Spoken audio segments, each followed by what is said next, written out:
කවදාකවත් නිත්‍ය නැහැ කියන එක තමයි මේ ලෝකේ ස්ථිරතාවය. ඒකටපත් වෙච්ච ගමන් දැන් ආනාපාන සතිය තුළ යාගේ සම්මාදිට්ඨිය වැඩිලා. එයා සෝතාපන්න කෙනෙක්.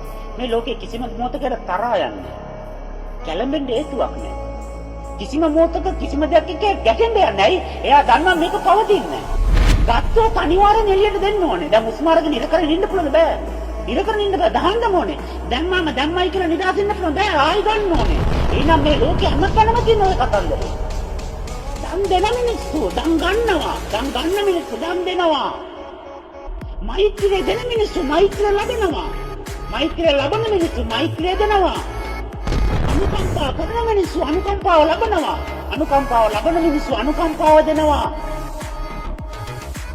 ධර්මයේ මිනිසුන්ට කියලා දෙන මිනිස්සු ධර්මයේ ශ්‍රවණය කරනවා. මේ ලෝකේ ධර්මයේ උගන්වන හැමෝටම ආර්යවරු වෙලා බණ කියනවා. කවදාද ආර්ය කෙනෙක්ගෙන් එයාට ඇත්ත ධර්මයේ හැයෙනවයි. ඒ අවුරුදු ගාණක් ධර්මයේ කියනවා. ඒ කියන නිසා එයාට ධර්මයේ හැයෙනවා. ධර්මයේ හැයෙන නිසා එයා ධර්මයේ කියනවා. මෙන්න මේ ගනුදෙන මේ ස්පර්ශය දකින්නවා. මේ ස්පර්ශය දැක්කම එයා තුළ තවත් එකක් වැඩෙනවා. එහෙනම් මේ ලෝකේ අමතනම තියෙන ස්පර්ශයක් නේ. ගෙදරට ගියාම කෑම හම්බෙනවා. කෑම හම්බුනා මේ අතට ගන්නකොට අර ධර්මතාවයෙන් දකින්නවා. අද කෑම ලැබුණා. නිරෝධ සමාපත්තියෙන් පිරිනිවන් පෑවේ නැත්තම් මේ දීප කෙනාට මම කෑම දෙනවා. ගන්නකොට මේක තේනවා මේක ණයට ගන්න මේක දෙන්න වෙනවා. කෙනෙක් ආශිර්වාද කරනවා. ආශිර්වාද අරගෙන පිරිනිවන් පෑවේ නැත්තම් එයාට ආශිර්වාද කරන්න මම නැවතිපදෙනවා. එහෙනම් මේ ලෝකේ හැමතැනම මේ ස්පර්ශය නිසා අතගන්න වේදනාව එයා දකින්නවා. මේක නැවත උරු කරගෙන යනකොට එයා සකු르දාගාමී මානසිකත්වයේ ලෝකේ ජීවත් වෙන්න උරු වෙනවා, පුරුදු වෙනවා. හැමදේම සකු르දාගාමීත්වයෙන් එයා දකින්නවා. හැම තැනම තියෙන ධර්මතාවය තුළ එයා ජීවත් වෙන්න දක්ෂ වෙනවා. ඔය විදිහට ජීවත් වෙනකොට කාලයක් යනකොට එයාට තව ධර්මයක් තේරෙනවා. මොකද තුන්වෙනි ධර්මය කියලා බැලුවාම මේ හැම මොහොතක් තුළම කරන්න කිසිම දෙයක් නැහැ. කෙරෙන එකක් තියෙන්නේ. මට හම්බුන් ඇවරිය පූජා කරනවා. හම්බුන් ඇවරි දුන්නා. ඒ නිසා හම්බුන් ඇවරි ලැබෙනවා. හැබැයි මෙතන පුද්ගලයෙක් සත්‍යෙක් නෑ. එයා සතරෙන් නිදහස් වෙන්න අත්තරින්ද මේක මෙතනට දෙනවා. මේ සත්‍යයට මේක දීලා යනවා. මේ සතරමා භූතයට දීලා යනවා. පුද්ගල සත්‍යෙක් නැතුව ගත්තාම පුද්ගල සත්‍යෙක් මේකෙන් 100ෙන් ගත්තාම මම නැවත හම්බුන් ඇවරිය එයාට දෙන්නේ නෑ. ධම්මානුපස්සනාව. දැන් මෙයා අනාගාමී තත්ත්වෙන් ලෝකෙ දිහා බලනවා.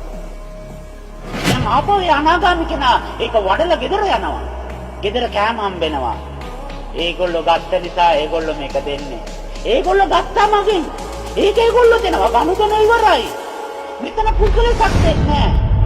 ඒ නිසා මම මේක නැවත දෙන්නෙත් නෑ. දැන් එයා දෙන්නන කෙනෙක් නෙමෙයි. ගනුදෙන ඉවර කරන ඒ කර්ම එතන ඉවර කරනවා. මම ගැව්වා ඒ නිසා මේ මිනිස්සයා මට ගැව්වා. කුටි කෑවා. පුද්ගල සත්‍යෙක් නෑ. ඒ නිසා නැවත මම එයාට ගන්න. ඒක එතනින් ඉවර කරනවා.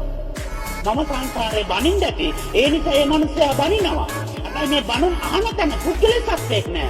ඒ නිසා මේ බනුම කර්මයේ ක්‍රියාකාරීත්වය නිසා මේක ලබන්නේක් නෑ. දෙන්නෙක් ඉන්නවා. ලබා දෙන කෙනෙක් ඉන්නවා. ලබන්නේක් නෑ.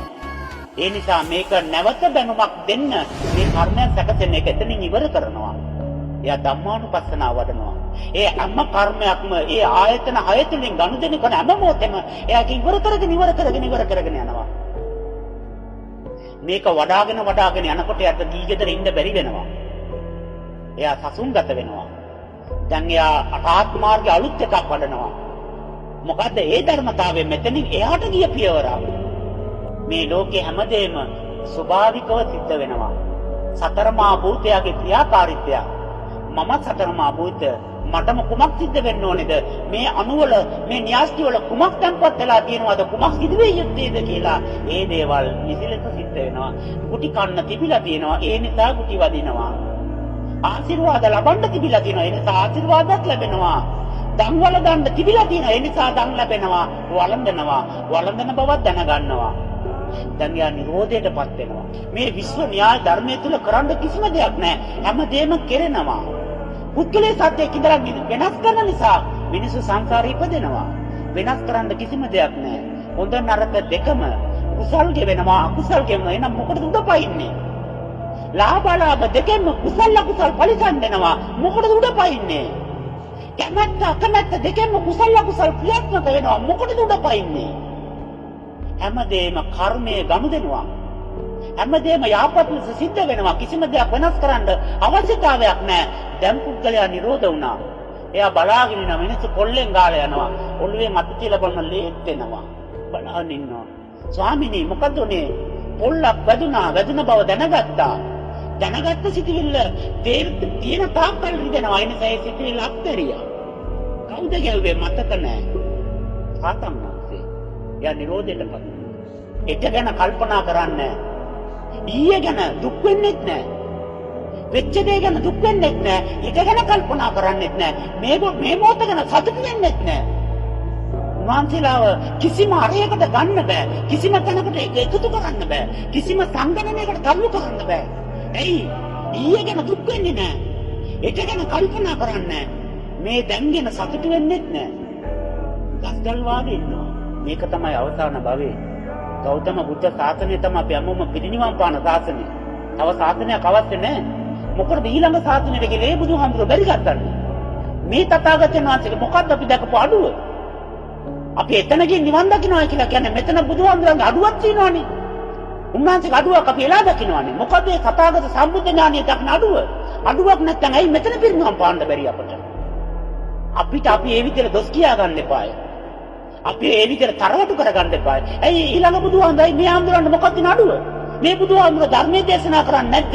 මේ බුදුහාමුදුරන්ගේ අනුකම්පාවේ මොනවාද අඩුවක් තියනවද?